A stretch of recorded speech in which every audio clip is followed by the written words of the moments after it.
Yang saya bela bukan Jessica-nya ya, tapi kebenaran dan keadilan.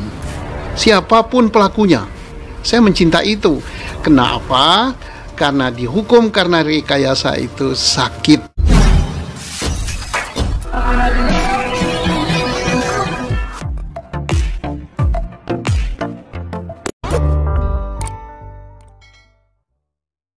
Di pra-peradilan tadi, saya lihat, kalau saya punya kesempatan membaca. Kalau saya tidak melakukan pra-peradilan, ya, tidak akan pernah dokumen itu dapat saya lihat. Susah berarti. Nggak akan pernah. Itu hanya hakim saja nanti yang ujungnya pegang, dan jaksa. Dan di persidangan nanti? Betul. Dan di persidangan pun penasihat hukum hanya terbatas berita acara pemeriksaan. Bukti-bukti tidak akan dilihat. Bukti-bukti tidak akan dilihat. Bukti gamblang. Nah tadi 95 bukti dari T1 dari mulai laporan itu dibuat oleh salah satu polisi di Polsek Jalan Cagak sampai dengan hasil otopsi dan visumnya Danu yang ke-95 itu saya lihat semuanya. Itulah maksud saya melakukan pra-peradilan. Setidak-tidaknya apa yang ada dimiliki oleh Polda Jabar hari ini berkaitan dengan ini saya sudah tahu. Bekal untuk persidangan nanti. Bekal untuk persidangan nanti. Ya kan? Dan kami tempuh dengan cara yang baik, dengan cara yang formal dan tidak melanggar hukum. Ya kan?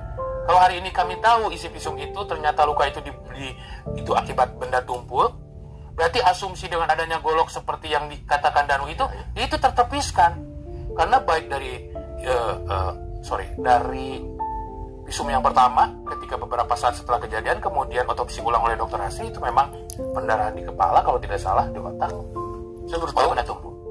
Nah, untuk perkara 34 ya tidak dilakukan penahanan, saya meyakini ada yang tidak beres dengan alat buktinya. Saya sudah melihat bukti sudah dihadirkan di dalam tadi persidangan pra-peradilan.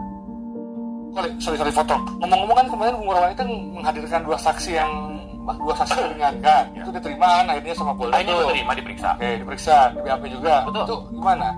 Ya sempat lah ada tekanan terhadap saksi meringankan kami dari pimpinan penyidik. Pimpinan penyidik sampai ada pertanyaan, kamu dibayar berapa memberikan keterangan? Sampai ada pertanyaan, kamu dibayar berapa memberikan keterangan? Meringankan untuk hari ini, ya kan?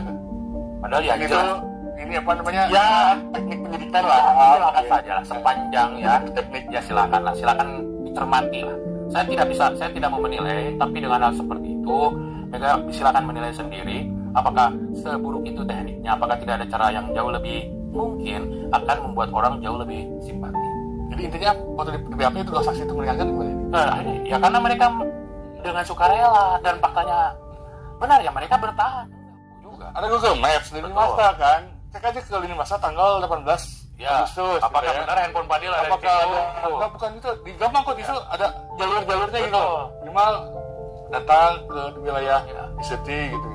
Saya nggak tahu apakah itu ditempuh atau tidak. Yang jelas Fadil dan Ramdan itu saya bawa, saya hadirkan sampai tengah malam, sampai jam tengah malam, kemudian diambil sampel darah juga.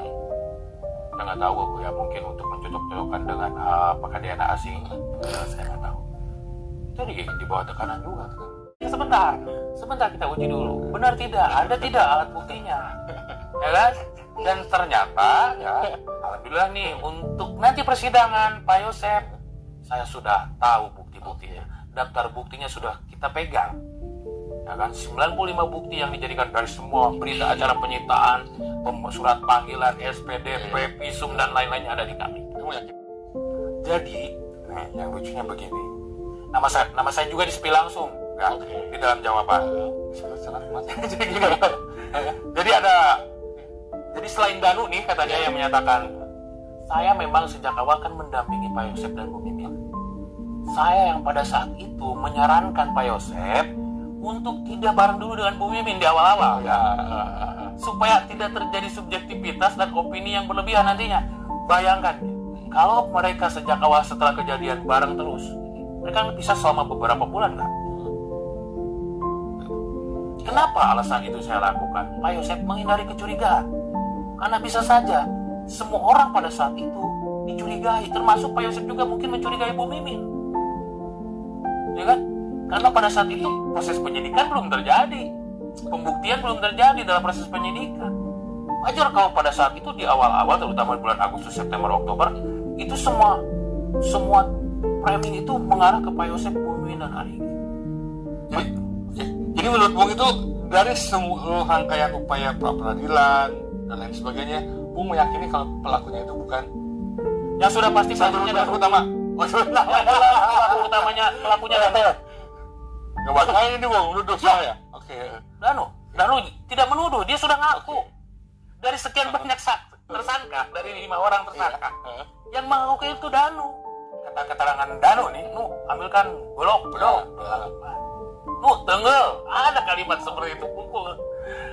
Ya kan? Pertanyaannya siapa yang menyuruh Danu? Apakah benar Pak Yosef atau orang lain? Berarti ke situ arahnya. Ya kan? Pengakuan Danu di dalam BAP, ya kan? Tenggel, kata itu di dalam keterangan, tenggel. Kayaknya Danu mukul. Berarti siapa yang melakukan? Danu dong. Mengikuti seluruh. Pertanyaannya apakah yang menyuruh Pak Yosef, Bu Mimin, Arigi, dan Abi? Kan itu yang kita pertanyakan. Dari 5 orang yang tersangka yang ditetapkan oleh Polda Jabar, 1 orang yang sudah mengakui perbuatannya adalah Danu. Yang justru jadi pertanyaan saya, kenapa Dr. Hasri tanggal 30 Oktober ketika melakukan otopsi terhadap jenazah korban Bu Tuti dan Amel, melakukan visum juga terhadap Danu, dan hanya Danu. Ada beritanya, ada visum epipertumnya, ada visumnya di sini. Di situ jelas Danu mengalami luka cakar, tidak menghalangi Danu untuk melakukan pekerjaan, katanya. Di situ di kesimpulannya.